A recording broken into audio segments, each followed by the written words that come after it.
What if the only person who really understood your loved one was you?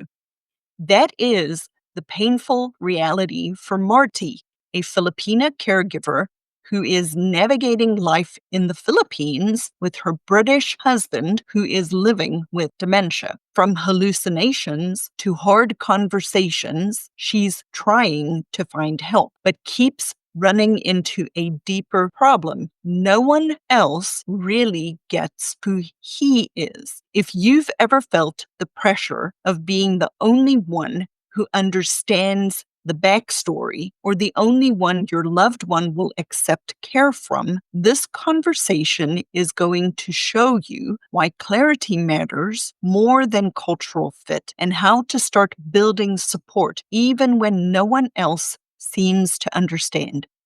Hey, Christian Care Companion. Welcome to Dementia Caregivers Support for Christians, the podcast where I equip Bible-believing caregivers like you to navigate dementia with clarity, peace, and purpose. We do not just manage symptoms. We look at the bigger picture, your values, your loved one's dignity, and the decisions that bring peace in the long run. Want to learn how to make decisions like this with more confidence and less second guessing?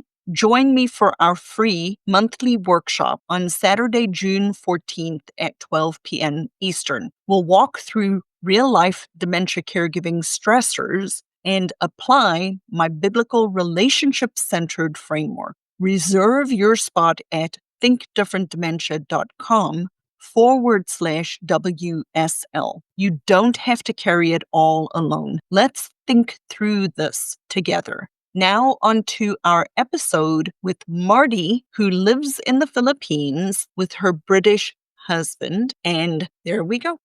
Hello, Marty. Welcome. But I'm going to start by asking you a couple of questions and gaining some clarity about your particular situation. And then you'll have an opportunity to ask me a specific situation, and then I'll kind of go over some recommendations. How does that sound? Okay, sounds good. Thank you. All right. So let's say it's 6 months from today and caregiving is easier. What does that look like for you? Not good. Well, what do you mean? It should be easier. What makes it easier 6 months from today? I think it will be easier if I will have someone else to come and keep him company, because this is a 24, like you said, 24/7 job.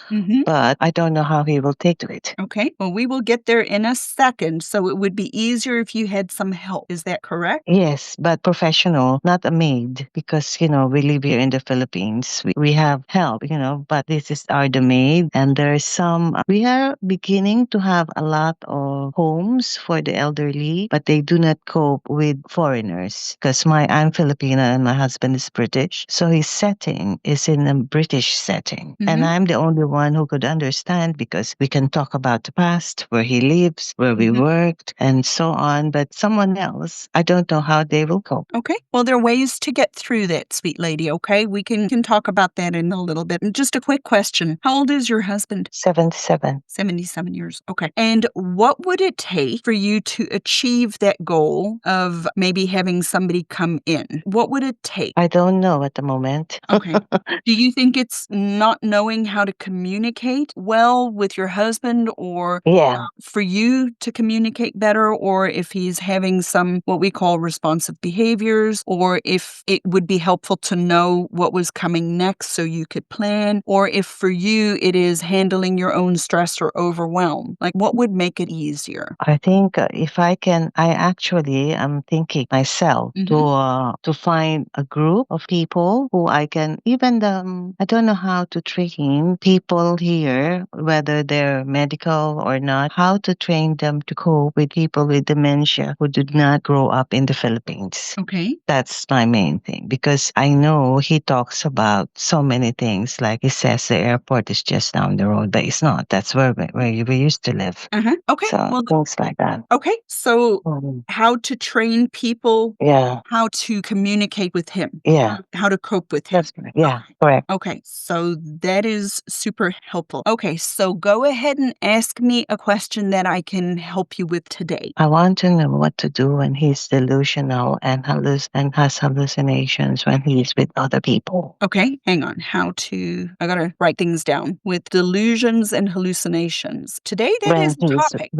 Yeah, I know, very good. But when I'm not with him, Mhm. when he's not talking to me and I'm with him, my tendency is to correct him, and then I don't know if that's right or wrong. Okay, so you want to know how to help him with delusions and hallucinations when you're with him. Okay. When we are with other people, When because you're he talks about, and I'm there, and then because he's not walking around, and then I correct him, and of Okay. course he gets a bit. So it's in a group setting. The two of you are not alone. Yeah. Okay, I get that. So you want to know how to deal with it when he's saying things Yeah. and other people are around and the things he's Yeah. saying aren't making sense. Is that correct? Correct. Yeah. Okay. So can you give me an example of what kind of things he's saying? Like he will say, "Oh, we are lucky, both of us, Marty and I are lucky. Our parents are still alive. Okay. They're both dead." Okay. What else? That's a good example. He would say that we've got an extra bonus when we were working, but we didn't. We just got whatever is due to us. Okay. Yeah. Okay. That's wonderful. How long did you guys live in the UK, Miss Marty? We only live in the UK for 2 years, but we moved around. We have an expatriate lifestyle. So this I love it. confuses him because we live from country to country, and it's just confusing him at the moment. I Okay. think it's because, like, I've heard that, it's like an onion. I don't know if you're the one who said that. And it's peeling and peeling. So we're going back. And Okay. then I have to bring him back now. Okay. So you have a fascinating life. I love it. It's absolutely up my alley. It makes me happy. You guys live, so I have to kind of get a picture in my head in order to help you. So I'm going to kind of tell you what I see and then you correct me if I'm wrong, okay?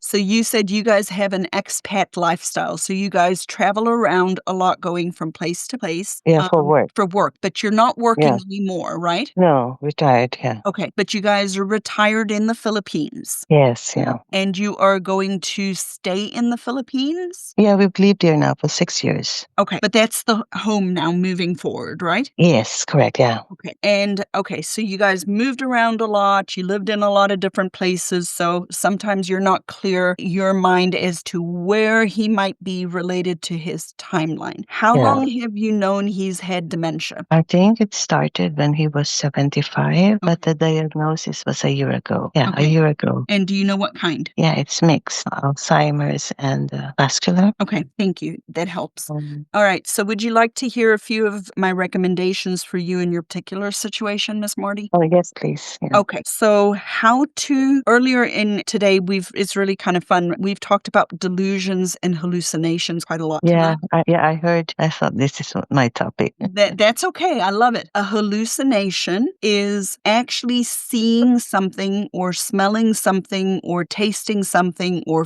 that isn't there. So it's when a person sees a bug on the table moving around, or a person sees a child in the corner, or they see something that isn't there, or they hear voices that aren't there. A delusion is believing something that isn't true. Like they're not lying, they're just believing something that isn't true. Lying comes with intent, right? And usually, predominantly, the two delusions that are the most common in dementias are my wife is having an affair, my husband's having an affair, or somebody is stealing my stuff. It can be other things, but those are the two most common. Is he doing one of those two things? No. Okay, so no, but he thinks people are moving his things around. Okay, so he thinks people are moving his things around. So that can be a little bit of a delusion, and that happens very frequently. And just the same thing related to the things being stolen and so on is when you truly cannot remember something, when we're not making a short-term memory. It's kind of like, in an old film, we've all seen the films where it was a photo and a photo and a photo, and then it just ran through fast, and then it looked like it was moving. Right? Each one of those photos is like a memory, and then the one before and the one after is gone. So second by second, he is living in the present, right where he is, right? So if he picks up his glasses and puts them in the drawer drawer in the second, like I just pretend put my glasses in the drawer, and I close the drawer and I can't see it anymore, and 3 or 4 of those little frames move on, it's like, I can't find my glasses. Yeah, Logical exactly. explanation is somebody stole them. Mhm. It's a logical solution, right? Mhm. So, what I usually recommend people do in those specific, moving things around, arguing or reasoning through it with them is not helpful. And so, a strategy that you can employ is just be aware, pay attention to where he is putting things. And if he's looking for it, then you already know where to kind of go look. And Mhm. your job's kind of to help keep track of stuff and to Mhm. just incidentally just, oh, honey, here are your glasses. I found them. Okay. I found them in the drawer. Mhm. It serves no purpose to say to him, oh, honey, I saw you put them in the drawer an hour ago, and, you just go get Okay. the glasses and give them back to him. Here, honey, here are your glasses. I found them for you. And to just make it very just cheerful and, factual and here, incidental. Mhm. Here it is. Because what I have started to recognize and truly believe is when people around, not you, right? The people around somebody who is living with these brain changes, we're constantly correcting them and we're constantly Yeah. saying things like, I'm not saying you're doing this, Marty, but people in general, we say things like, but don't you Mhm. remember? Or, but I've already told you so. Or we just talked about it. And Mhm. I put myself back. I made this mistake with my mom when she started having brain changes. Mhm. I did this because it snuck up on me and I kind of corrected her and I would try to reason with her. I did all of the stuff wrong myself. So I'm not, telling people to do things that I haven't done myself. I've done these things. And my mom got anxious and she was very anxious. And I put myself in Mhm. a position because, we're still well enough aware and people are telling you these things and then you're starting to worry that something's going on and it creates this anxiety. My Mhm. dad, on the other hand, when he started to have changes in his thinking processes, I picked up on it a lot faster because I was paying more Mm. attention and I didn't do that with my dad. My dad has no short-term memory, Mhm. but I never correct him. Mm. And I just, the other day, something happened and he said something to me and he's like, but you never told me. And I'm like, and it was right before my mom passed away. And I told him, I'm like, Dad, it doesn't do me any good to keep telling you that I've told you and then you get annoyed with me and then we have this blow up fight. So I just tell you again. And I just cheerfully tell him again. Yet again, this past Sunday, we were there. Mhm. And it was, but you didn't tell me I have this doctor's appointment. Oh, okay, Dad, it's this day. Let's go ahead and put it in your phone. So just supplement, come in and support from underneath, like be the wind under his wings. So, Mhm. related to the moving things around. Now, back to the two things that you said where he says things like, we're lucky our parents are still alive, or, we had an extra bonus, those kinds of things, right? I don't want you to flat out lie to him and say, yes, we had an extra bonus just because that keeps him happy. That's not what I'm suggesting. But I want us to see if there's ways for you to learn how to speak to him. So, for example, he says, we're lucky our parents are still alive. And then you just say, well, honey, tell me more about your parents. And get him to talk about his parents, Mhm. right? And then Mhm. whatever he said, just get him talking about because that's what he's thinking about, right? Mhm. Something I really want you to consider or think through is I know as a spouse, we want to protect the autonomy of our spouses. And so Mhm. correcting him in front of other people can cultivate a breach in the two of your relationship because it's going to make him feel bad. So it's not worth that breach in your relationship Mhm. because your relationship now is the foundation on if he lives long enough and things change for you to be able to help him in the future. So we want to protect your relationship, and that means Mhm. as best as possible, not Mhm. correcting him, not, validate his emotions, go to the emotion behind it and say things like, well, tell me more about that instead Mhm. of correcting him. Mhm. Did that make Okay. sense, Miss Marty? Yeah, it does. Yeah, thanks. Wonderful. I'll try that technique and I'll And let you know. wonderful. So, what is one step you, Miss Marty, can take today that moves Uh-huh. you closer now to making this journey easier for you? Oh, well, I think what I'm going to do is I'm start practicing what you said Good. because in the course of the day, this is going to happen. Something he will. For sure. Yeah, he'll make statements and so on. So I will practice that. Miss Marty, do you listen to podcasts? I wanted to, but I haven't tried it yet. Okay. This is my second session with the Yes. dementia coach. So I remember. what I'm going to do is I'll find time, like you said, it's only 15 minutes. So I will Right. do the podcast to help me more. Okay. So you can use either one. If you go on your iPad, if you go to Apple Podcasts, there should be a little Yeah. icon. It's just Dementia Caregiver Support for Christians. Uh-huh. And then if you're on an Android phone, you can get the Spotify app, Uh-huh. Google Play, Uh-huh. and then it's just Dementia Caregiver Support for Christians. Okay, so one is in Spotify, one is in the Play Store. Yeah, Apple Podcasts will be in the Play Store, In the Apple iTunes, whatever it's called. Yes, I noticed that in your email, it says if you want to listen to this episode, you press this. Mm-hmm. So is that not You what I can should do that press? too. You can absolutely do that as well. Oh, okay. All right. Thank you. But if you don't want to go into your email, you can look at YouTube. You can get it on YouTube listening to a podcast. But yes, you can get it from the emails too. Okay, perfect. Thank you so much. You are welcome so much. I'm glad you're here, Miss Marty. I'm always excited when I have people from other countries. It makes me happy because I'm doing this to serve people in other countries. I know that people in the world are underserved, specifically in places like the Philippines and Africa. True, very true. India, and I want to reach these people with a different way of doing it. So I'm very grateful you're here.